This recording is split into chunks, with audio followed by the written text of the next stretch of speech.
সুবহানাহু ওয়া তাআলাকে দেখতে পাবে। সাহাবাগণ বললেন, ইয়া রাসূলুল্লাহ সাল্লাল্লাহু আলাইহি ওয়াসাল্লাম, আমরা কিভাবে আল্লাহ সুবহানাহু ওয়া তাআলাকে দেখব? কোথায় আমরা আর কোথায় আল্লাহ সুবহানাহু ওয়া তাআলা? কিভাবে তাকে দেখব? যার কুরসি অর্থাৎ তার পা রাখার জায়গা, আল্লাহ বলতেছেন ওয়াসিআ কুরসিয়ুহুস সামাওয়াতু ওয়াল আরদ, নিশ্চয়ই তার পা রাখার জায়গাটা আসমান এবং জমিন পরিব্যাপ্ত। সুবহানাল্লাহ। যদি তার পা রাখার জায়গা 7 আসমান 7 জমিন হয়, আল্লাহ কত বড়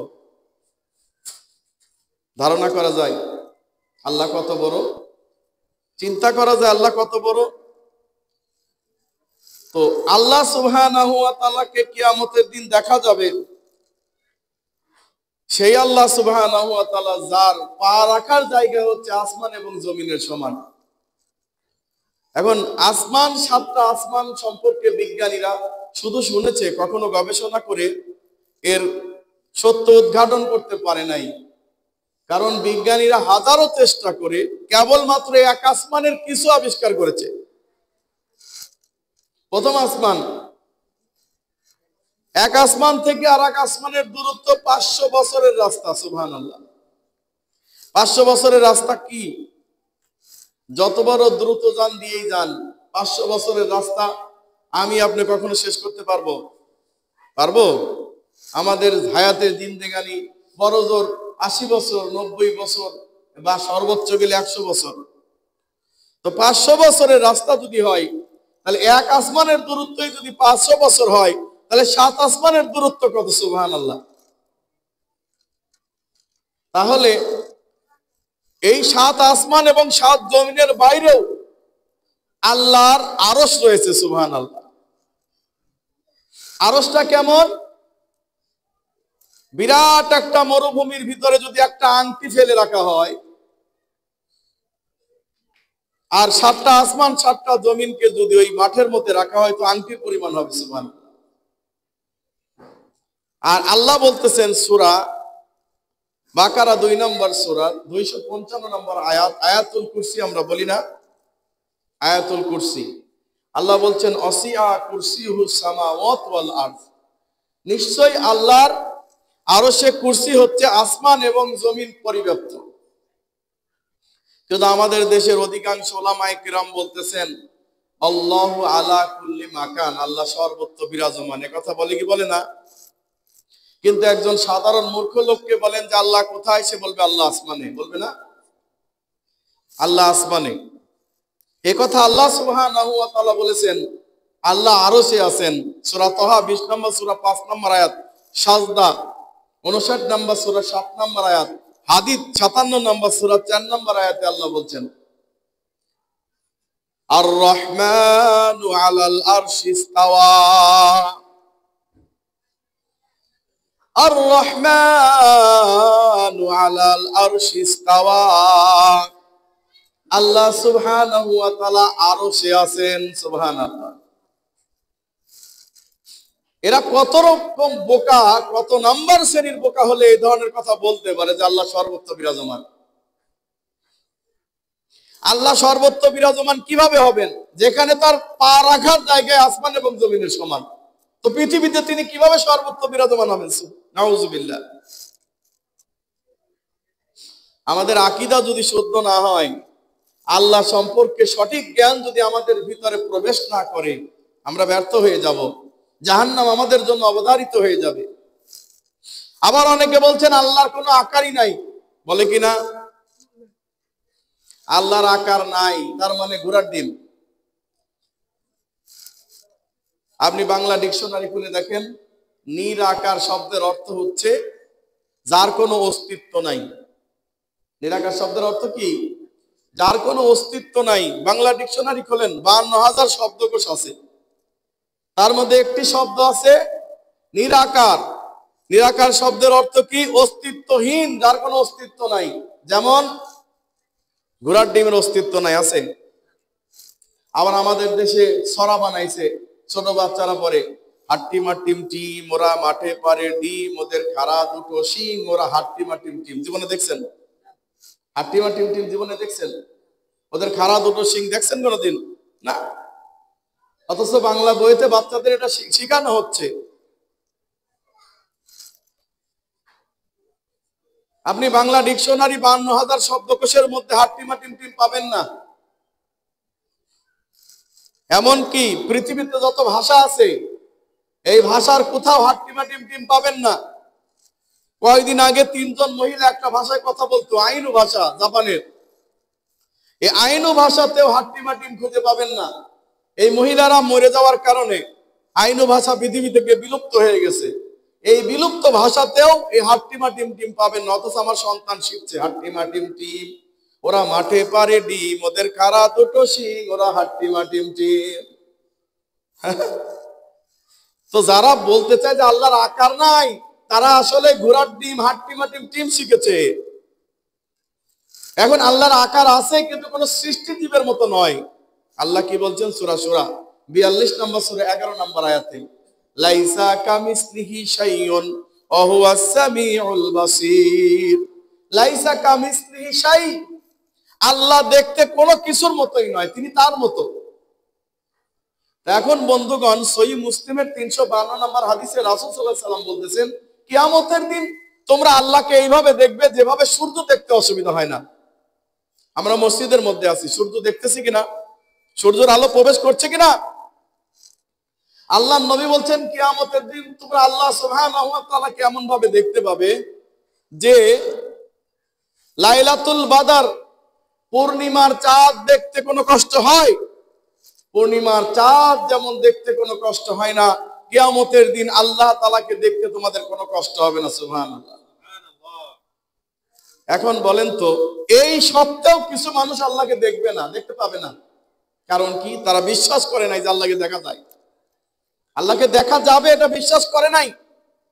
যেই কারণে কিয়ামতের দিন কিছু লোক আল্লাহকে দেখতে পাবে না, আল্লাহকে দেখা থেকে মাহরুম, বঞ্চিত হবে। তারা কারা? সূরা তাহা 20 নম্বর সূরার 121 থেকে 26 আয়াত পড়ে দেখুন তারা কারা। আল্লাহ বলছেন, আমান আ'রাদা আন যিকরি ফাইন্না লাহু মাঈশাতান দানকা ওয়া নাহশুরুহু ইয়াওমাল কিয়ামাতি আমা ক্বালা রাব্বি লিমা হাশারতানি আ'মা।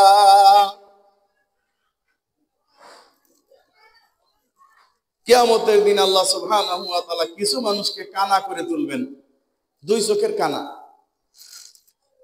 কারা? আমান আ'রাদা আন যিকরি, যারা আমার কোরআন থেকে, আল্লাহ বলছেন যারা আমার কোরআন থেকে মুখ ফিরিয়ে নিয়েছে, যারা আমার রাসূলের হাদিসকে, সংবিধান না মেনে আব্রাহাম লিঙ্কনের তৈরিকৃত বিধানকে সংবিধান মেনে নিয়েছে, যারা আমার কোরআনকে বাদ দিয়ে নিজস্ব ফতোয়া নিজেরা জড়িত হয়ে গেছে, এরাই হচ্ছে তারা যারা কিয়ামতের দিন অন্ধ হয়ে উঠবে, 2 চোখের কানা।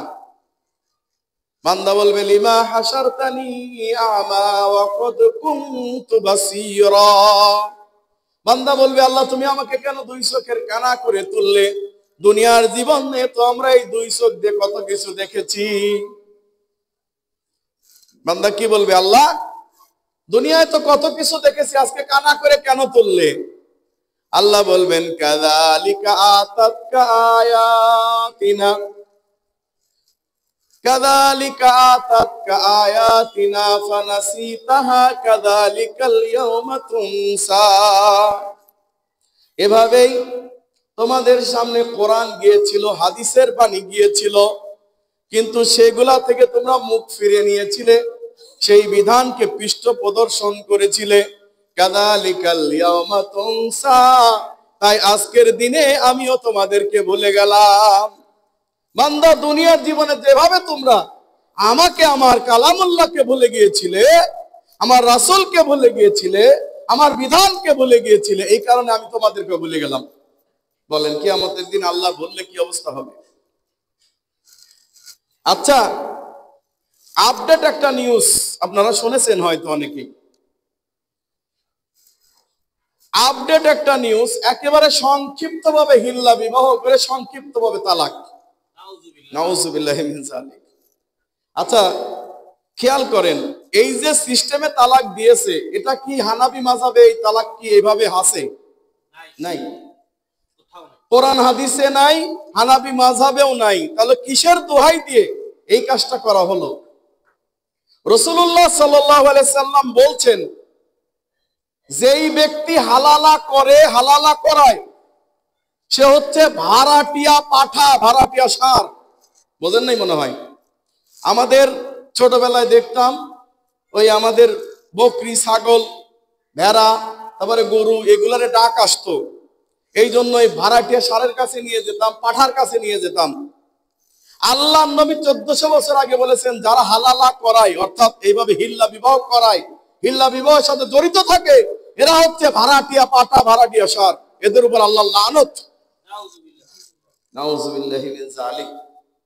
অথচ ধর্মের নামে কত রমণীরে করেছি ধর্ষণ, ধর্মের নামে ডাকি। হ্যাঁ, কত রমণীর ধর্ষণ হয়েছে ধর্মের নামে। আজকে ধর্মের নামে ধর্ষণ করা হয়েছে। আজকে হলুদ সাংবাদিকরা লিখছে যে হুজুর মসজিদের পাটাতনে একজন মেয়ে লোক নিয়ে সহবাস করেছে। নাউজুবিল্লাহ, এটা সহবাস করে ধর্ষণ। হুজুর ইচ্ছাকৃত মসজিদের মধ্যে ধর্ষণ করেছে, যেখানে তারা বলে মসজিদে যদি মহিলা যায় তাহলে নাকি আমরা আহলে হাদিসরা নাকি মহিলা আনি এই কারণে যে আমাদের চরিত্র ভালো না। আর তারা মসজিদের মধ্যে ধর্ষণ করলো, ওদের চরিত্র খুব ভালো। হ্যাঁ, এইভাবে আসলে এটা আমাদেরকে বুঝতে হবে তালাকার মাসআলাটা কি। আপনি কোরআন খোলেন, কোরআন খোলেন, সূরা নিসা খোলেন, সেখানে লেখা আছে তুমি যদি তোমার স্ত্রীকে তালাক দিতে চাও, তালাক দেওয়ার আগে 3টা জিনিস আছে। তালাক দেওয়ার আগে 3টা ক্রাইটেরিয়া, 3 সিস্টেম আগে বাস্তবায়ন করতে হবে, তারপর তালাকের সিস্টেম। 3টা ক্রাইটেরিয়া। 1 নাম্বার ক্রাইটেরিয়া, আপনার স্ত্রীর সাথে আপনার বনিবনা হচ্ছে না, আপনার স্ত্রীকে বোঝান, ওয়াজ করেন। আল্লাহ কি বলছেন? তোমার স্ত্রীকে ওয়াজ করো। আপনি ওয়াজ পারেন না, তাহলে যাদের ওয়াজ শুনলে স্ত্রীর মন গলবে তাদের ওয়াজ শোনান, বোঝান। আপনি বোঝাইতে এবার অক্ষম, ওয়াজও শোনায় কাম হচ্ছে না, তখন 2য় ক্রাইটেরিয়া, স্ত্রীকে বিছানা পৃথক করেন। স্ত্রী কি করবেন? বিছানা পৃথক করেন, হালকা মায়ের দেন, হালকা প্রহার, হালকা, জোরে না, শরীরে যেন দাগ না হয়, হালকা প্রহার করেন। এবার বিছানা পৃথক করে হালকা প্রহার করেও লাভ হলো না, কি করবেন? আল্লাহ সুবহানাহু ওয়া তাআলা বলছেন, হাকামাম মিন আহলিহা ওয়া হাকামাম মিন আহলিহি। তোমার পরিবারের পক্ষ থেকে 2 জন কর্তৃত্বশীল, মানে ধমক দিলে চুপ হয়ে যায় এমন লোক আছে না আমাদের? এই আছে না আমাদের সংসারে? বাবা, ভাই বা এমন কোন লোক যার সংসারে খুব একটা চাহিদা এবং সে একটা কথা বললে শোনে, হ্যাঁ, এই চুপ করো, ব্যাস চুপ করে যায়, ঠিক আছে? এইরকম 2 জন লোক, অর্থাৎ মেয়ের পক্ষের 2 জন আর ছেলের পক্ষে 2 জন লোক। এই 2 জন লোক তোমরা যদি তাদেরকে মিট করিয়ে দিতে পারো, তাদের বিচার সালিশ করে যদি মিট করে দিতে পারো তো ভালো। দেখেন, তালাকের আগে 3টা ক্রাইটেরিয়া সম্পন্ন করার পরেও এখন মিট হইলো না, কি করবেন? মিট হইলো না, সমঝোতা হলো না, তাহলে কি করবেন? 1 তালাক দিবেন। কয় তালাক? 1 তালাক। কখন? স্ত্রী যখন মেন্স হওয়ার পরে তাহারা বা পবিত্রতায় আসে, অর্থাৎ যখন সে ঋতু হওয়ার পরে সে পবিত্রতা অবস্থায় থাকে, তখন তাকে 1 তালাক দিতে হবে। কয় তালাক? 1 তালাক দিতে হবে। 1 মাস পর্যন্ত স্ত্রীকে স্পর্শ করা যাবে না, কথা বুঝছেন? আবার বাড়ির বাইরেও পাঠানো যাবে না, কোথাও দেওয়া যাবে না। নিজের ঘরে থেকে নিজেকে সংবরণ করে রেখে স্ত্রীকে 1 তালাক দিবেন। 1 মাস, অর্থাৎ আরেক মেন্স আসা পর্যন্ত অপেক্ষা করবেন। যদি এর ভিতরে বনিবনা হয়ে যায়, ভালোবাসা হয়ে যায়, তাহলে ওই 1 তালাক পতিত আর হবে না। 1 তালাকের মধ্যে রুজু করে নিলে নতুন করে বিয়ে পড়তে হবে না, আপনি রুজু করে নিতে পারবেন, কাছে নিয়ে আসতে পারবেন। ব্যাস, 1 মাসে বনিবনা হয় নাই, আপনাদের কাছেও কেউ আসেন নাই, 1 মাস অতিক্রান্ত হয়ে গেছে, এবার 2য় মাস। ইদা তাল্লাকতুমুন নিসা ফাবালাগাহুন্না সালাসাতুল কুরু, কোন নারীকে তালাক দিতে চাইলে 3টা ক্রাইটেরিয়া, 3টা মাস অতিক্রান্ত হতে হবে। এবার 2য় মাসে তালাক দিবেন, এইভাবেই সহবাস করবেন না। মাস যদি অতিক্রান্ত হয়ে যায়, 2য় তালাক পতিত হওয়ার পরে এই মেয়েকে যদি আপনি কাছে আনতে চান, নতুন করে বিবাহ করতে হবে। এগুলো 2 তালাক। তারপরে কইলেন যে না, আমি এই 2 তালাকও না, আমার 3 তালাক অতিক্রান্ত যদি হয়ে যাওয়ার পরে এখন ওই মহিলাটাকে আপনি আর কাছে আনতে পারবেন না। পৃথিবীর আর কোনো আদালত আপনাদেরকে আর একসাথে করতে পারবে না। কথা বুঝছেন? পৃথিবীর কোন আদালত আর আপনাকে কাছে আনাইতে পারবে না। শেষ, বন্ধন ছিন্ন হয়ে গেল চিরদিনের জন্য। তবে ওই মহিলাটা অন্যত্র বিবাহ বসবে কিভাবে? বিবাহ যেভাবে হয় ওইভাবে। আমার কথা বোঝার চেষ্টা করবেন, ব্রেন খুলে নেন। বিবাহ যেভাবে বসা হয়, অর্থাৎ আপনি প্রথম জীবনে যেভাবে বিয়ে করেছিলেন একজন মহিলাকে, ওই মহিলার যদি ওইভাবে ইজাব কবুলের মাধ্যমে, অভিভাবকের মাধ্যমে বিবাহ সম্পন্ন হয়, বিবাহ সম্পন্ন হবার পরে এই লোকটা যদি তালাকের আগে 3টা ক্রাইটেরিয়া খেয়াল করে, যেভাবে আপনি করেছিলেন, এই 3টা ক্রাইটেরিয়া শেষ করার পরে আবার আপনি যেভাবে 3 মাসে 3 তালাক দিয়েছিলেন, এই রকম যদি আবার সে 3 মাসে 3 তালাক দেয়, তাহলে ওই স্ত্রীকে আপনি ফেরত আনতে পারবেন, তার আগে নয়। কথা এবার ক্লিয়ার হয়েছে? তার মানে এই জিনিসটাকে সংক্ষেপ করে ফেলছে। তালাক তালাক তালাক তো তালাক হয়ে যায়গা। এক বৈঠকে যদি 1000 তালাক দেন, একটাই তালাক হবে। এক বৈঠকে কয় হাজার তালাক? 1000 তালাক দিলে একটাই তালাক পতিত হবে, এর বেশি হবে না। সুতরাং ওই মহিলাকে আপনি 3 তালাক দিয়ে দিয়েছেন। হুজুরের কাছে আসলাম, হুজুর বলল এখন আপনাকে হিল্লা বিবাহ করা ছাড়া আপনাকে জায়েজ করা যাচ্ছে না, তাই আপনাকে জায়েজ করতে হলে হিল্লা বিবাহ করতে হবে। তো মানুষের কাছে দিয়ে লাভ কি? আসেন আমার কাছে, 2 ঘন্টার বিনিময়ে চুক্তি হয়ে যাক, আপনাকে বিবাহ করে এরপরে আমি আবার আপনাকে তালাক দিয়ে দেবো, বা আপনার স্বামীর জন্য আপনাকে হালালা করে দেবো। নাউজুবিল্লাহ। এই ধর্ষককে ফাঁসির কাস্টে ঝোলানো দরকার। এই ধর্ষককে ফাঁসির কাস্টে ঝোলানো দরকার। ওয়াহাবি মাযহাবকে কলঙ্কিত করেছে, ইসলাম শরীয়তকে ঠাট্টা বিদ্রুপ করেছে।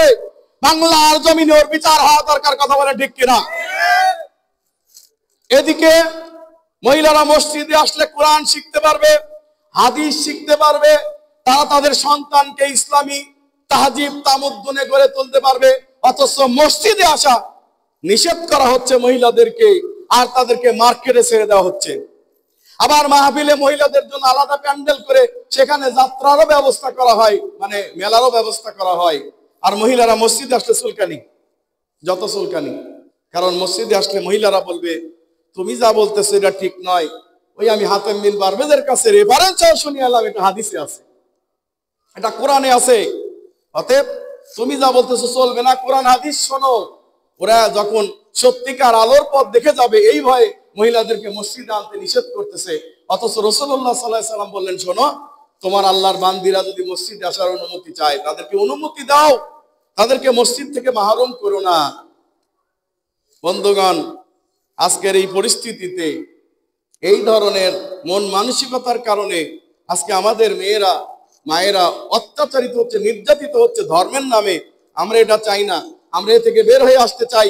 আমরা জাতিকে জানাই দিতে চাই, 1 তালাক তালাক নয়। 1 তালাক দিলে তওবা করে বউ ফেরত নেওয়া যায়। 2 তালাক যদি দিয়ে দেন 2 মাসে, তাহলে বউকে নতুন বিবাহ করতে হয়, হিলাও দিতে হয় না। 3য় তালাক যদি হয়ে যায় 3 মাসে, তখন সেই স্ত্রীকে আপনি আর ফেরত দিতে পারবেন না। আপনি যতই আবেগ দেখান আর যাই দেখান, ইসলামে আবেগের কোনো স্থান নাই। তাহলে কিয়ামতের দিন আল্লাহ সুবহানাহু ওয়া তাআলাকে দেখা যাবে। আল্লাহর আকার আছে, তবে লাইসা কামিসলিহি শাইউন, তবে তিনি কারো মতো নন। আল্লাহর হাত আছে, পা আছে, 5টা আঙ্গুল আছে, সবগুলা কোরআন হাদিসে আছে। সূরা কলম 68 নম্বর সূরা 43 এবং 44 নম্বর আয়াত পড়ে দেখেন, আল্লাহ বলছেন ইয়াউমা ইউকশাফু আন সাকিন ওয়া ইউদআউনা ইলাস সুজুদি ফালা ইস্তাতিউন খাশিআতান আবসারুহুম তারহাকুহুম যিল্লাহ وقد كانوا يدعون إلى السجود وهم سالمون আল্লাহ বলেন স্মরণ করো সেই সময়ের কথা যখন আমি বান্দাকে আদেশ করব, বান্দারে দুনিয়ার জীবনে যদি তুমি আমাকে সেজদা করে থাকো, আমাকে আজকে সেজদা দিয়ে সেজদার ইন্টারভিউ দিয়ে যাও। আল্লাহর পদনালী সেদিন উন্মুক্ত করে দিবেন আর বলবেন, বান্দা দুনিয়ার জীবনে যদি তুমি সেজদা করে থাকো তাহলে আমার পায়ের কাছে সেজদা দিয়ে যাও। তাহলে এখানে বোঝা যাচ্ছে আল্লাহর পা আছে। কিন্তু যারা দুনিয়ার জীবনে সেজদা দেয় নাই, অথবা নাম কেনার জন্য, মানুষকে দেখানোর জন্য সেজদা দিয়েছিল, নামাজ সালাত পড়েছিল, তারা সেদিন হাজার চেষ্টা করেও সেজদা দিতে পারবে না। আল্লাহ সুবহানাহু ওয়া তাআলা কিয়ামতের দিন এই 5টা আঙ্গুলের উপর 5টা জিনিসকে রাখবেন।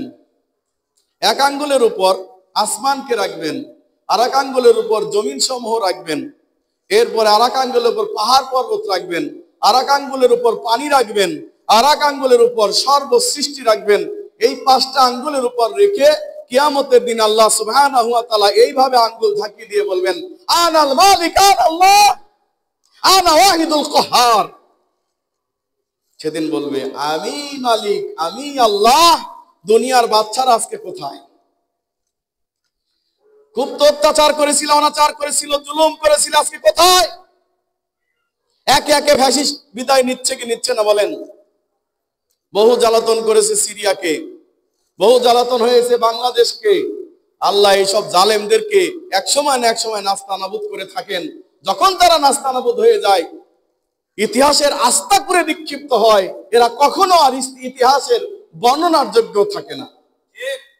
সুতরাং জালেমের পরাজয় একদিন ঘটবেই, এটা হয়তো আমরা আগে অথবা পরে দেখতে পাবো ইনশাআল্লাহ। কিয়ামতের মাঠে আল্লাহ সুবহানাহু ওয়া তাআলাকে দেখা যাবে। আল্লাহ বলবেন, আইনাল্লাহ, আইনাল মালিক, দুনিয়ার বাচ্চারা কোথায়? আনাল্লাহ, আমি আল্লাহ, আনা ওয়াহিদুল কাহার, আমি হচ্ছে একক পরাক্রমশালী, আজকে ক্ষমতার মালিক অন্য আর কেউ নয়। সুবহানাল্লাহ। কিয়ামতের দিন আল্লাহ সুবহানাহু ওয়া তাআলা মুয়াজ্জিন নিযুক্ত করবেন, কিন্তু মুয়াজ্জিন কিন্তু আযান দেবে না। দেবে? আল্লাহ তাআলা কিয়ামতের দিনও মুয়াজ্জিন নিযুক্ত করবেন, কিন্তু মুয়াজ্জিন সেদিন আযান দেবে না। যেমন আমরা দিয়ে থাকি, হাইয়া আলাস সালাহ, হাইয়া আলাল Falah, as-salatu khairum minan nawm। আমরা যেভাবে বলে থাকি এইভাবে কিন্তু কিয়ামতের দিন ফেরেশতারা আযান দেবে না, বরং আল্লাহ বলছেন, রাসূল সাল্লাল্লাহু আলাইহি ওয়াসাল্লাম বলছেন, আযিনা মুয়াজ্জিন, আল্লাহ তাআলা কিয়ামতের দিন মুয়াজ্জিন নিযুক্ত করবেন। সেই মুয়াজ্জিনের কাম কি? মুয়াজ্জিন ঘোষণা করে দিবে, লা ইয়াত্তাবি কুল্লু উম্মাতিন মা কানাত তা'বুদ, দুনিয়ার জীবনে যে যার ইবাদত করেছিল তার সাথে হয়ে যাও। সুতরাং যারা পীর পূজারী তারা পীরের সাথে হয়ে যাবে, যারা কবর পূজারী তারা কবরের সাথে হয়ে যাবে, যারা খানকা পূজারী তারা খানকার সাথে হয়ে যাবে, যারা শহীদ মিনার পূজারী তারা শহীদ মিনারের সাথে হয়ে যাবে, যারা গণতন্ত্র পূজারী তারা গণতন্ত্রের সাথে হয়ে যাবে, যারা সমাজতন্ত্র পূজারী তারা সমাজতন্ত্রের সাথে হয়ে যাবে। সুতরাং যে যার পূজা করেছে দুনিয়াতে তারা তার সঙ্গে হয়ে যাবে। আমি আপনি বলি, ভারতের 33 কোটি দেবতার পূজা যারা করে তারাই মুশরিক না? মুসলমানের মধ্যে আরো বেশি মুশরিক আছে, মুসলমানদের মধ্যে বেশি মুশরিক আছে। আল্লাহ বলেন সূরা ইউসুফ 12 নম্বর সূরার 106 নম্বর আয়াতে, ওমা ইউমিন আকসারুহুম বিল্লাহি ইল্লা হুম মুশরিকুন, বেশিরভাগ লোক ঈমান আনা সত্ত্বেও মুশরিক। বেশিরভাগ লোক সাক্ষ্য দেয় আল্লাহ ছাড়া কোনো হক ইলাহ নাই, সাক্ষ্য দেয় মুহাম্মদুর রাসূলুল্লাহ সাল্লাল্লাহু আলাইহি সাল্লাম আমাদের প্রেরিত রাসূল নবী মুহাম্মদ সাল্লাল্লাহু আলাইহি সাল্লাম, সাক্ষ্য দেয় সালাত সিয়াম হজ যাকাত, সব কিছু সাক্ষ্য দেওয়ার পরেও এরা কি? মুশরিক। কেন? কারণ মসজিদে আসলে আল্লাহ আল্লাহ করে, আর পার্লামেন্টে গেলে তখন আল্লাহর আইন ভঙ্গ করে, আছে না নাই? মসজিদে আসলে বলে সুদ হারাম, ঘুষ হারাম, মদ হারাম, কিন্তু পার্লামেন্টে গেলে সুদ, ঘুষ আর মদের আইন বাস্তবায়ন করে। করে কি করে না? তাহলে এরা মসজিদে এসে মুসল্লির ভাব দেখায়, মসজিদ থেকে বের হয়ে গেলেই তখন তারা গণতন্ত্র নিয়ে পড়ে থাকে, রাজনীতি নিয়ে পড়ে থাকে, বলে ইসলামের সাথে রাজনীতির সম্পর্ক নাই। নাউজুবিল্লাহি মিন যালিক। এই কারণে বেশিরভাগ লোক ঈমান আনা সত্ত্বেও মুশরিক। মসজিদেও সেজদা দিচ্ছে, মাজারে গিয়েও সেজদা দিচ্ছে, মসজিদেও সেজদা দিচ্ছে, পীরের পায়েও সিজদা দিচ্ছে। এরা সবাই মুশরিক। বরং ভারতের 33 কোটি দেবতার পূজারীদেরকে যদি আপনারা জিজ্ঞাসা করেন, আচ্ছা আপনারা এই মূর্তি পূজা কেন করেন, ওরা কি বলবে জানেন? যে না, মূর্তি আমাদের রব নয়, মূর্তি আমাদের আল্লাহ নয়, ভগবান উপরে আছে, আল্লাহ উপরে আছে, বলবে না? তবে আমরা এরা ভালো মানুষ ছিল, লাত, মানাত, উজ্জা, ভগবত, তারপরে কত মূর্তির নাম আছে না, এগুলা সব ভালো মানুষ ছিল। তো এরা আল্লাহর খাস বান্দা ছিল, এই জন্য আমরা এর মাধ্যমে, ওসিলার মাধ্যমে আল্লাহর কাছে চাই। কি বলে? লিউকারিবুনা ইলাল্লাহি যুলফা, জুমার সূরা 39 নম্বর সূরা 65 নম্বর আয়াত, যে আমরা এদের মাধ্যমে আল্লাহর কাছে চাই, আমরা সরাসরি এদের পূজা করি না। কি ভারতের 33 কোটি দেবতার পূজারীরা বলবে কি বলবে না? বলবে। আর আমাদের আধুনিক মুশরিক যারা মুসলমানদের মধ্যে রয়েছে, তারা কিন্তু বলবে যে না, সরাসরি আমার বাবাই আমার উদ্ধার করে। আস্তাগফিরুল্লাহ। যেমন একজন প্রেসিডেন্ট গিয়েছিল হযরত শাহজালালের মাজারে, মরে গেছে বেচারা। আমি তার জন্য দোয়া করব না, কারণ মুশরিক অবস্থায় মারা গেছে। যদিও নিজেকে মুসলিম দাবি করেছে, কিন্তু মুশরিক অবস্থায় মারা গেছে। আমি বলবো না আল্লাহ তাকে ক্ষমা করুন। সে মাজারে গিয়ে বলতেছে, মাজারে গিয়ে বের হয়ে আসলো, এবার সাংবাদিকরা জিজ্ঞাসা করতেছে, ও আপনি কেন এই মাজারে এসেছিলেন? তখন সে বলতেছে যে আমি মাজারে বাবার কাছে দোয়া করেছি, বাবা আমার দোয়া কবুলও করেছে। আস্তাগফিরুল্লাহ। বাবা দোয়া কবুল করতে পারে? মরা মানুষ দোয়া কবুল করতে পারে? জীবিত মানুষ পারে? দোয়া কেউ কবুল করতে পারে একমাত্র আল্লাহ তাআলা ছাড়া? কেউ পারে না। ওই মরা মানুষ যেটা শুয়ে আছে কবরের ভিতরে, তার কোনো ক্ষমতা আছে? আরে ক্ষমতা যে নাই এ কথা বাইরে ভিক্ষুকরা বোঝে, সাধারণ পাবলিক বোঝে না। ভিক্ষুকরা বোঝে যে মরা মানুষ 1 টাকাও দিতে পারে না, তাই বাইরে দাঁড়ায় বলে, রে বাবারে কয়টা টাকা দে। যে বলে না, বাবারে, মরা বাবারে আমার সব টাকা দিয়ে দাও, তাহলে আমার আর ভিক্ষা করা লাগে না। কিন্তু সাধারণ পাবলিক বোঝে না যে ফকির এখানে বসে সাক্ষ্য দিচ্ছে, মরা মানুষ কিছু দিতে পারে না।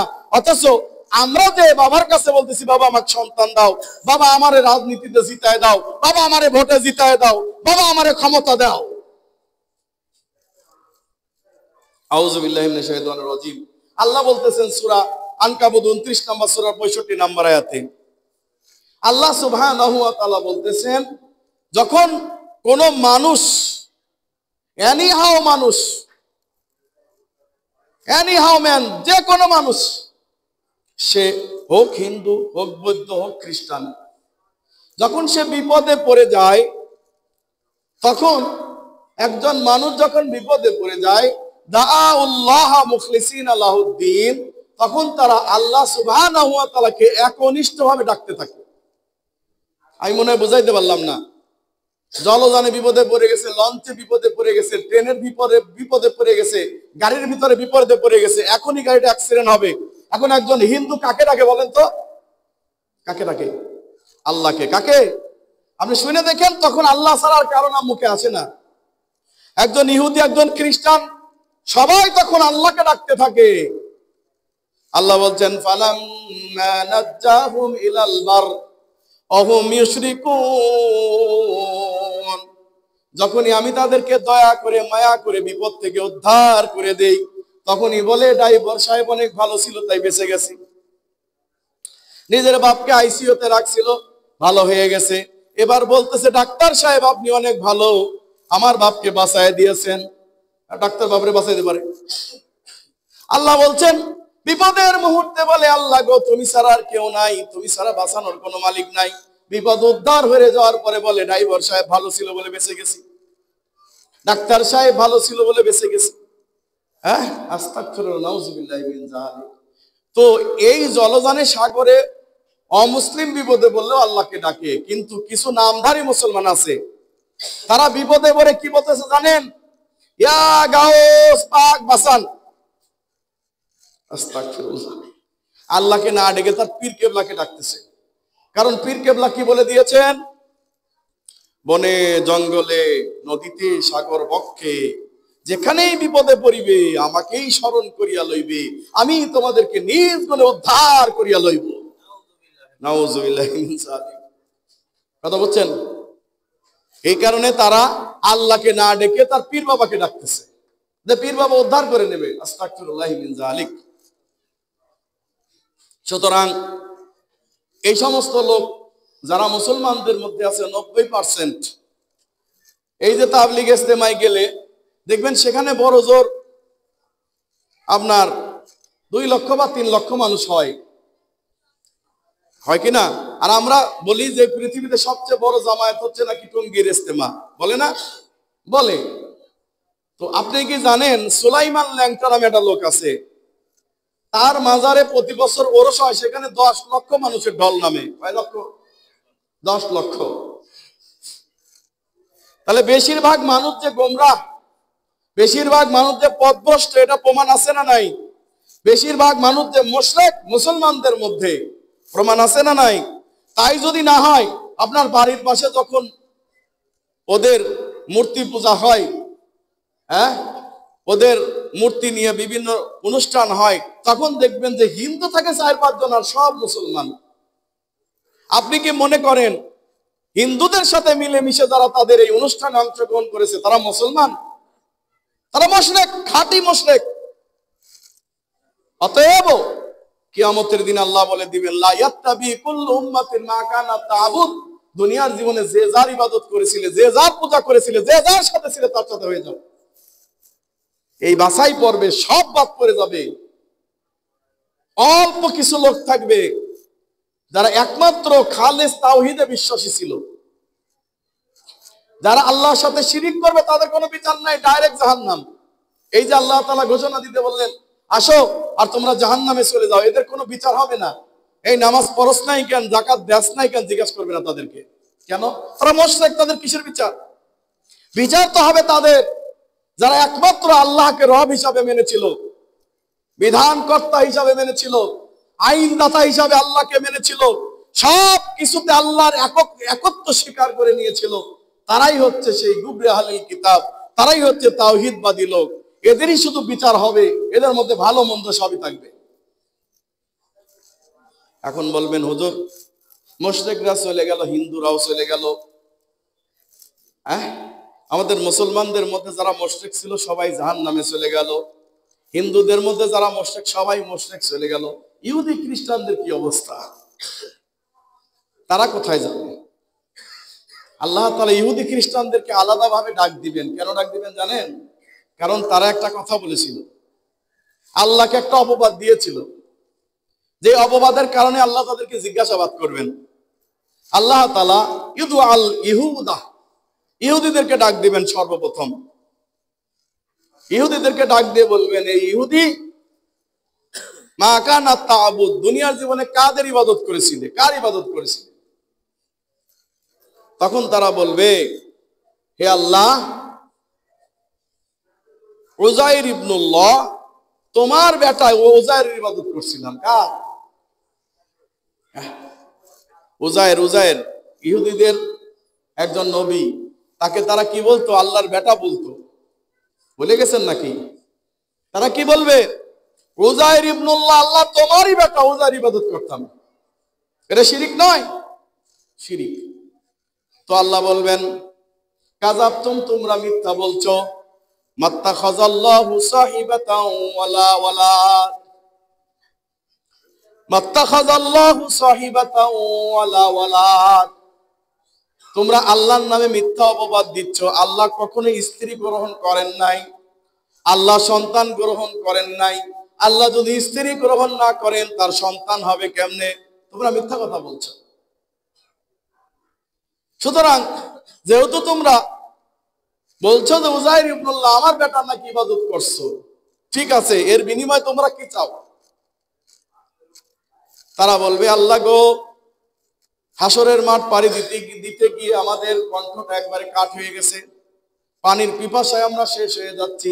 আতিশনা ইয়া রব্বানা ফাসকিনা, হে আমাদের রব, আজকে আমরা বড়ই তৃষ্ণার্ত, আমাদেরকে শুধু পানি পান করান, পরে দেখবেন, আগে বাচ্চা লই, আগে ভাইসা লই, পানি খাওয়ান আমাদেরকে। আল্লাহ বলবেন, এই কথা? ওই যে দেখো পানি, জাহান্নামের উপরে পানি থই থই করছে। দুনিয়ার আগুনের চাইতে জাহান্নামের আগুন 70 গুণ বেশি শক্তিশালী। কয় গুণ? 70 গুণ বেশি শক্তিশালী। এই 70 গুণ বেশি শক্তিশালী তাপ দিয়ে যখন জাহান্নাম ফুলতে থাকবে, উপরের ওই যেই ছায়াগুলা উঠতে থাকবে, অগ্নিশিখা উঠতে থাকবে, অগ্নিশিখার উপরে মনে হবে থই থই থই থই করতেছে পানি। আল্লাহ বলবেন, দুনিয়ার জীবনে তুমি আমাদের সাথে ধোঁকাবাজি করেছিলে আমার সঙ্গে, বান্দা যাও আজকে পানি খেয়ে নাও। ওরা ওইটাকে পানি মনে করে জাহান্নামে পড়ে যাবে। পানি মনে কোথায় পড়ে যাবে? জাহান্নামে পড়ে যাবে। এবার আল্লাহ সুবহানাহু ওয়া তাআলা খ্রিস্টানদেরকে ডাক দিবেন। খ্রিস্টানদেরকে ডাক দিয়ে বলবেন, মা কানা তাবুদ, দুনিয়ার জীবনে তোমরা কাদের ইবাদত করেছিলে, কার ইবাদত করেছিলে? তারা বলবে, আল্লাহ মাসিহ ইবনুল্লাহ, তোমার বেটা ঈসা মসির ইবাদত করেছিলাম। কি বলবে? মাসিহ ইবনুল্লাহ, তোমার বেটা ঈসা মসির ইবাদত করেছিলাম। আল্লাহ বলবেন, কাযাবতুম, তোমরা মিথ্যা বলছো। মাত্তাখাযাল্লাহু সাহিবাতাও ওয়ালা ওয়ালাদ, আল্লাহ তো কোনো স্ত্রী গ্রহণ করেন নাই, আল্লাহ তো সন্তান গ্রহণ করেন নাই, এ থেকে আল্লাহ বেনিয়াত, আল্লাহ পুত পবিত্র, তোমরা মিথ্যা বলছো। সুতরাং বলো তোমরা আমার কাছে কি চাই? তখন তারা বলবে, আতিশনা ইয়া রব্বানা ফাসকিনা, কিয়ামতের এই বড় মাঠ পাড়ি দিতে গিয়ে আমরা তৃষ্ণার্ত হয়ে গেছি, আল্লাহ তুমি আমাদেরকে পানি পান করাও। আল্লাহ সুবহানাহু ওয়া তাআলা ইহুদিদের মতো তাদেরকেও ধোঁকা দিবেন, কারণ তারা আল্লাহকে ধোঁকা দিয়েছে। মাকারুল্লাহু খায়রুম মাকিরিন, ওরা চক্রান্ত করে, আল্লাহর চক্রান্ত উত্তম চক্রান্ত। দেখেন কি অবস্থা। একটা কথা সব জায়গায় বলে থাকে, পৃথিবীর মধ্যে যদি নিরীহ কোনো জাতি থাকে, নিরীহ কোনো প্রাণী থাকে, নিজের টাকা পয়সা খরচ করে যারা দাওয়াতি কাজ করে, তারা তাবলীগে জামাত, বলে কিনা? এখন বলেন, ওরা এত রক্ত পিপাসু, এ কথা আমরা আগে জানি নাই। তারাই দুইটা গ্রুপ হয়ে গেল, একটা হলো সাদ গ্রুপ, একটা জুবায়ের গ্রুপ। এই দুই গ্রুপে মারামারি করে 11 জন লোক নিহত হয়ে গেল। আউযু বিল্লাহি মিনাশ শাইতানির রাজিম। মুসলমানের রক্ত নেওয়া জায়েজ না হারাম? সারা পৃথিবী ধ্বংস হয়ে যাওয়া আল্লাহর কাছে সহজ। লাযাওয়ালুদ দুনিয়া হাওয়ানুন, সারা দুনিয়া ধ্বংস হয়ে যাওয়া আল্লাহর কাছে সহজ। কিন্তু একজন মুমিন ব্যক্তি সারা পৃথিবীর মানুষ বলে যদি হত্যা তাকে করা হয়, তাহলে আল্লাহর কাছে এটা সবচেয়ে কষ্টদায়ক। আল্লাহ এটা সহ্য করেন না। রাসূলুল্লাহ সাল্লাল্লাহু আলাইহি সাল্লাম বলতেছেন, শেষ জামানায় যে মারবে সেও জাহান্নামী, যে মরবে সেও জাহান্নামী। নিহত ব্যক্তি এবং যে ব্যক্তি আঘাত করবে দুজনই জাহান্নামী। সাহাবাগণ জিজ্ঞাসা করলেন, ইয়া রাসূলুল্লাহ সাল্লাল্লাহু আলাইহি সাল্লাম, যেই ব্যক্তি আঘাত করবে, মারবে, বুঝলাম সে জাহান্নামী, মেনে নিলাম, কিন্তু যে নিহত হয়ে গেল তাকে আপনি জাহান্নামে বলছেন কেন? আল্লাহর নবী সাল্লাল্লাহু আলাইহি সাল্লাম বলতেছেন যে, দেখো, দুই ব্যক্তি হত্যা করার জন্য লালায়িত ছিল, কিন্তু ভাগ্যক্রমে একজন আরেকজনকে মারতে পেরেছে, আরেকজনকে পারে নাই। এইদিকে মনে করেন আওয়ামী লীগ, এদিকে বিএনপি, দুইজনই মনে করেন এবার টিগারে টিপ দিছে, কিন্তু একজনের টিগার আগে ফুটে গেছে। দুজনই মুসলমান নামধারী এবং দুজনই দুইজনকে হত্যা করতে চেয়েছিল, কিন্তু একজন হত্যা হয়ে গেছে, আরেকজন হয় নাই। এই জন্যে দুজনই জাহান্নামী, কারণ একজন আরেকজনকে হত্যা করার জন্য লালায়িত ছিল। সুতরাং আল্লাহর নবীর হাদিস অনুযায়ী তোমরা যত ব্যাখ্যা যুক্তি দেখানো কেন, এটা শহীদ হতে পারে না। এরা দুজনই জাহান্নামী, কথা কোন ঠিক কিনা? সুতরাং এই সমস্ত কামরা কামরি বাদ দিয়ে প্রকৃত কোরআন এবং সহিহ হাদিসের ইস্তেমা করো। আমরা আছি তোমাদের সাথে। যারা তাবলীগ করেন, এটা কোরআনের কথা হাদিসের কথা আমরা মেনে নিয়েছি, কোনো সমস্যা নাই। আসেন কোরআন এবং সহিহ হাদিসের তাবলীগ প্রচার করেন। আসেন আমাদের মসজিদে আমাদের নিজের পকেট থেকে টাকা দিয়ে আপনাদের থাকতে দেব, খাইতে দেব, পড়তে দেব, সবকিছু করতে দেব, কোনো সমস্যা নাই। শর্ত হচ্ছে কোরআন এক হাতে হাদিস এক হাতে নিয়ে মানুষের কাছে তাফসীর করবেন। কথা কোন ঠিক কিনা? আপনাদের সাথে আমরা আছি। সব বাদ দিয়ে দেন, ওই গাঁজাখুরি তাবলীগের নেশাবের গল্প বাদ দিয়ে দেন, বাদ দিয়ে কোরআন হাদিস চর্চা করেন। আমরা আপনার সঙ্গে আছি। বলবেন আপনি গাঁজাখুরি বললেন কেন? আপনাকে একটা উদাহরণ দিলে বুঝতে পারবেন। ফাজাইলে নামাজ অধ্যায়ের ৭৬ নম্বর পৃষ্ঠা খুলে দেখেন, সেখানে লেখা আছে কেউ যদি এক ওয়াক্ত সালাত কাজা করে তাহলে তাকে 2 হুকবা পরিমাণ জাহান্নাম কাটিতে হইবে। আছে না নাই? 2 হুকবা পরিমাণ জাহান্নাম, 1 হুকবা হচ্ছে 2,88,00,000 বছর। আছে না নাই? এখানে বলা হয় নাই যে বান্দা ইচ্ছাকৃত না অনিচ্ছাকৃত, এটাও বলা হয় নাই। বলা হয়েছে কাজা করলেই তার এই শাস্তি। এটা ইসলাম বলে নাই নামাজ সালাত কাজা করা যাবে না, তবে কারো যদি অসুবিধার কারণে কাজা হয়ে যায় সে তুলে দিবে। যেমন রাসূলুল্লাহ সাল্লাল্লাহু আলাইহি ওয়াসাল্লাম আহজাবের যুদ্ধের দিন, খন্দকের যুদ্ধের দিন 1 ওয়াক্ত নয়, পরপর 3 ওয়াক্ত সালাত কাজা করে ফেললেন। আসর, মাগরিব, এশা। কি আসর, মাগরিব, এশা, এই 3 ওয়াক্তের সালাত কাজা করে ফেললেন। কেন? মুশরিকরা কাফেররা তাকে এমন ভাবে ব্যতিব্যস্ত করে রেখেছিল, সালাত পড়তেও সময় দেয় নাই। মানে যুদ্ধের এমন সিস্টেম হয়েছিল, এই সিচুয়েশনে তার সালাত আদায় করতে পারে নাই। এখন যদি আপনি এই ফতোয়া তার উপর লাগান তো নবী মুহাম্মদ সাল্লাল্লাহু আলাইহি ওয়াসাল্লাম কত কোটি বছর জাহান্নামে থাকবে, নাউজুবিল্লাহ। তাহলে গাঁজাখুরি কথা আছে না নাই?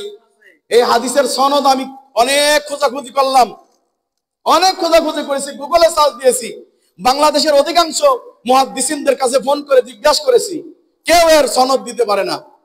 পরে শেষমেশ একজন মুহাদ্দিস আমাকে বলল, ভাই এটার কোনো সনদ নাই, এটা কোথা থেকে এসেছে দেখবে, ওখানে লেখা আছে মাজালিসুল আবরার, পীরদের একটা বৈঠক, সন্ন্যাসীদের একটা বৈঠক, এই বৈঠক থেকে হাদিসটা এসেছে। তারা বলেছে যে কেউ যদি 1 ওয়াক্ত সালাত কাজা করে, ইচ্ছাই হোক আর অনিচ্ছাই হোক, তাহলে 2,88,00,000 বছর জাহান্নামে কাটতে হইবে।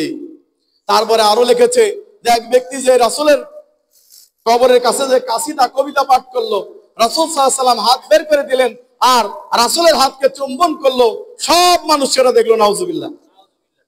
আর একজন ব্যক্তি অর্ধেক রুটি স্বপ্নে খেয়েছে আর অর্ধেক রুটি থেকে হাতের মধ্যে আল্লাহর নবী তাকে রুটি দিয়েছে, নাউজুবিল্লাহ। এরকম হাজারো কাহিনী ফাজাইলে আমলে আছে যেগুলা মানুষের মাঝে প্রচার করা হয়ে থাকে। অতএব এইগুলা গাল গল্প বাদ দিয়ে কোরআন হাদিস সামনে প্রচার করেন, আমরা আপনাদের সাথে আছি। কথা বলেন ঠিক কিনা? আর যদি গাল গল্প করেন, রাসূলের নামে মিথ্যা প্রচার করেন, তাহলে তো আপনাদেরকে আমরা মেনে নিতে পারি না। কারণ রাসূলুল্লাহ সাল্লাল্লাহু আলাইহি ওয়াসাল্লাম আমাদের নবী, আমরা স্বীকার করি। এখন তার নামে যদি আপনি উল্টাপাল্টা কথা বলেন, এটা সহ্য করে নেওয়া যাবে না। যেমন ওই মুফতি করেছে, যেই মুফতি নিজেই ফতোয়া দিয়ে দিল কি, আসো নারী, তোমার স্বামী তোমাকে তালাক তালাক তালাক বলেছে, অসুবিধা নাই, আসো তোমার আমি হালালার ব্যবস্থা করি। হালালার ব্যবস্থা করতে গিয়ে কি করলো, সে বিয়ে করেছে কিনা তারও কোনো ডকুমেন্টস নাই। মসজিদের পাটাতনে, মসজিদের সিঁড়ির নিচে সেই মহিলার সাথে ধর্ষণ করেছে, সেই মহিলাকে আমি বলবো না, সহবাস করেছে। এরপর 2 ঘন্টা পর তাকে তালাক দিয়েছে। অথচ মসজিদে তারা মহিলাদেরকে প্রবেশ করা নিষিদ্ধ করে দিয়েছে, আর সেখানে তারা ধর্ষণ করা জায়েজ করে নিয়েছে, নাউজুবিল্লাহ। এটা কোন ধর্ম? এটা ইসলাম ধর্ম? হ্যাঁ, এটা হানাফি ধর্ম? তাও না, এটা তার ব্যক্তিগত ধর্ম, ব্যক্তিগত কর্মকাণ্ড। আর এটাতে লক্ষ লক্ষ হানাফি তারা সাপোর্ট দিয়ে চলেছে যে এইভাবে চলে, সমস্যা নাই, এভাবে হিল্লা করা যায়। অথচ রাসূলুল্লাহ সাল্লাল্লাহু আলাইহি ওয়াসাল্লাম 1400 বছর আগে বলেছেন, যে ব্যক্তি হিল্লা করে এবং যে ব্যক্তি করায় উভয় হচ্ছে ভাড়াটিয়া সার, তাদের উপর আল্লাহর লানত। এই হাদিস তারা কোনোদিন পড়ে দেখবে না, কারণ পড়ে নাই তো, ওই ব্যাপারে পড়াশোনা নাই। এই জন্য বলি, আসেন পবিত্র কোরআন এবং সহিহ হাদিসের পতাকা তলে চলে আসেন। এবার আসেন, সময় খুব সংক্ষিপ্ত, হাদিসটা অনেক বড়। রাসূলুল্লাহ সাল্লাল্লাহু আলাইহি ওয়াসাল্লাম বলতেছেন, সব চলে যাবে জাহান্নামে, থাকবে কারা?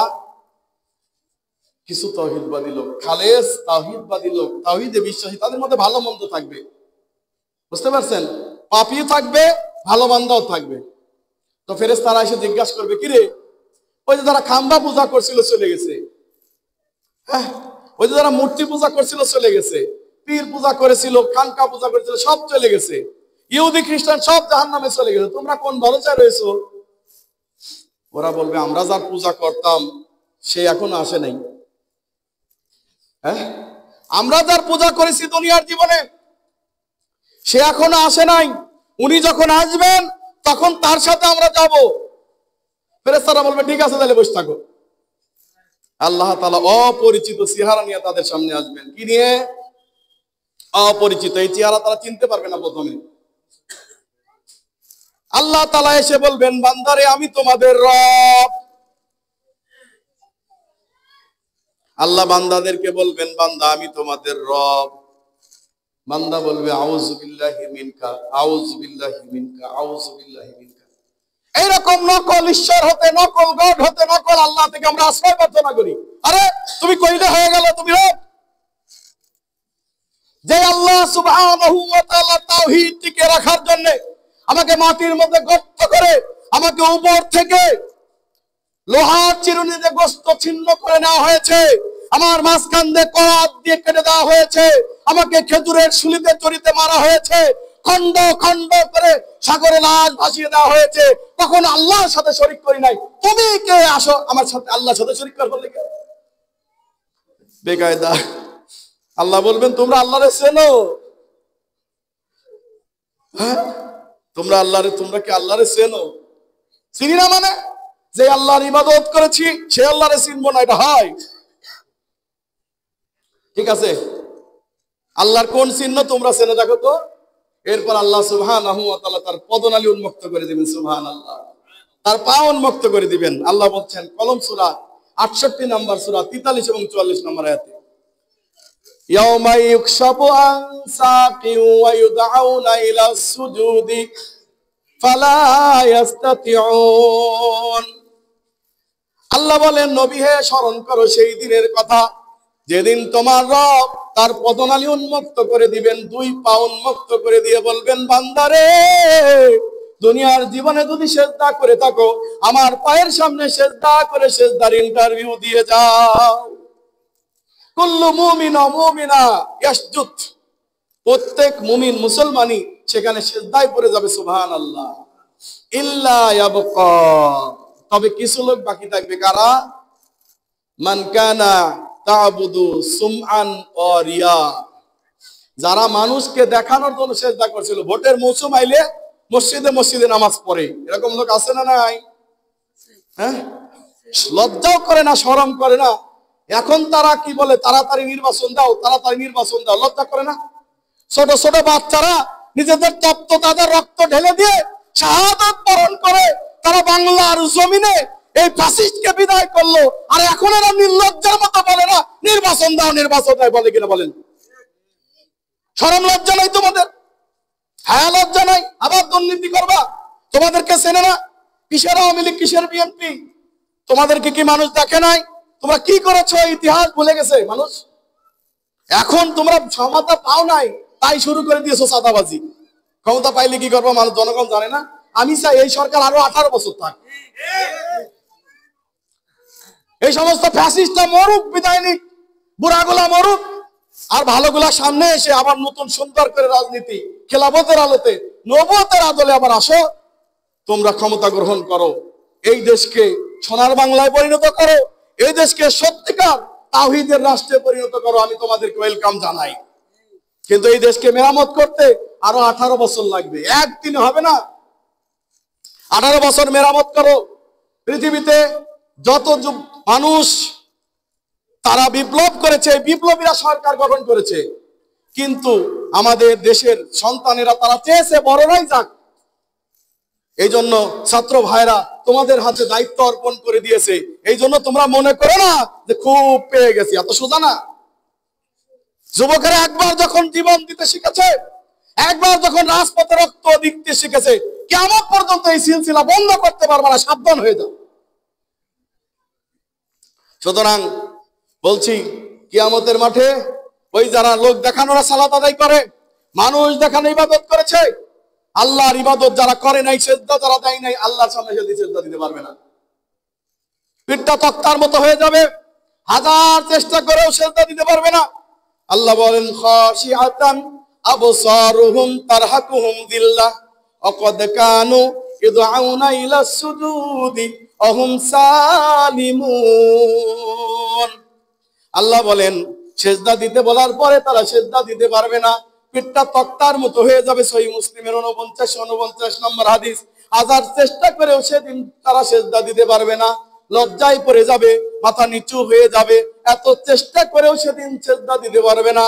আল্লাহ বলেন বান্দারে, দুনিয়ার জীবনে যখন তুমি সুস্থ ছিলে, দুনিয়ার জীবনে যখন তুমি ভালো ছিলে, দুনিয়ার জীবনে যখন তোমার আমার নিয়ামতে তুমি পরিপূর্ণ ছিলে, তখন হাইয়া আলাস সালাহ হাইয়া আলাল ফালাহ আযান পড়ার পরেও তোমরা মসজিদে আসো নাই, আমাকে সিজদা করো নাই। সুতরাং আজকে হাজার চেষ্টা করেও সিজদা দেওয়া সম্ভব। এরপরে আল্লাহ সুবহানাহু ওয়া তাআলা জিসরু আলা জাহান্নাম, জাহান্নামের উপর দিয়ে পুল পাতবেন। পুলটা কত বড়, সুবহানাল্লাহ। এই পুলটা হবে একেবারে চুলের মতো চিকন, তরবারির চাইতে ধার। এটার উপর দিয়ে পার হওয়া লাগবে, এত সোজা না। আল্লাহর নবী বলছেন কালবার কি, কেউ কেউ বিদ্যুৎ গতিতে পার হয়ে যাবে, কাত্তাইরি, কেউ কেউ পাখির গতিতে পার হয়ে যাবে, কাল আসাবিদুল খাইলি, কেউ কেউ ঘোড়ার গতিতে পার হয়ে যাবে, কেউ কেউ হামাগুড়িতে পার হয়ে যাবে, আর সবাই কেটে কেটে জাহান্নামে পড়ে যাবে। আজকে এ পর্যন্তই থাক। ওমা আলাইনা ইল্লাল বালাগ। পরবর্তীতে আরেকদিন ইনশাআল্লাহ সময় দেব। হাদিস এখনো অর্ধেকের বেশি বাকি আছে। আল্লাহ সুবহানাহু ওয়া তাআলা আমাদেরকে সঠিক আমল করার তৌফিক দান করুন, এবং এই আমলের মাধ্যমে আল্লাহ সুবহানাহু ওয়া তাআলা আমাদের জান্নাত পর্যন্ত পৌঁছে দিন, জাহান্নাম থেকে উদ্ধার করুন। আল্লাহুম্মা আমিন। আমাদের স্বেচ্ছাসেবক ভাইরা যারা আছেন তারা উঠে যান, এবং মসজিদের জন্য আপনারা বেশি বেশি দান করবেন। রাসূলুল্লাহ সাল্লাল্লাহু আলাইহি সাল্লাম বলছেন যে কবরে যখন কোনো